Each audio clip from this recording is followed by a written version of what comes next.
One warm summer night, I find myself sitting on the couch, my one set of eyes glued to the television set, and against my better judgment and supposed intellectual restraint and supposed 21st century, postmodern, post-consumerism, post-everything mindset, I find myself watching an infomercial, and it is not just any infomercial, it is an infomercial that I have seen before. It is an infomercial repeat.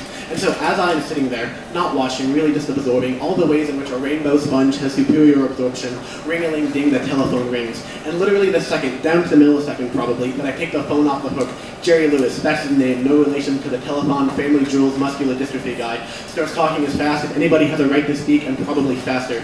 And so he says, hey man, hey, what's hip, what's happening? You know, lately I have been thinking, and that thing that I've been thinking is that we've all been doing too much thinking and not nearly enough goddamn drinking. So let's go out tonight, go have a good time. The girls go down to clown, down to make a couple mistakes. There's talk of going to the beach to play beach volleyball or to sit around a campfire and tell campy ghost stories. But you know that even if we go for something as innocuous as a campfire or a game of volleyball, that eventually some terrible idea will be crowdsourced into existence. Something to do with drunken water skiing or burying ourselves alive or probably skinny dipping.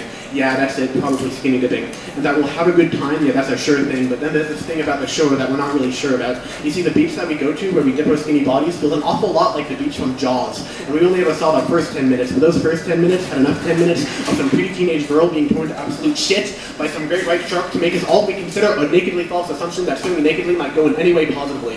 And the guys, they all know this, but the girls are all horny. So when the topic gets brought up and is subsequently shut down, they will moan and groan, oh stop being boring, and let's all of us go and take off our socks and shoes and shirts and skirts and dip our naked bodies in the cold ocean water. And if they get to that last part being the part about taking out their naked parts, they will purse their lips and push out their chest and run their fingers flirtatiously through their hair, because there is peer pressure and then there is pants pressure. Pants pressure being the pressure that is put onto pants when enough blood flows down to some lower appendage.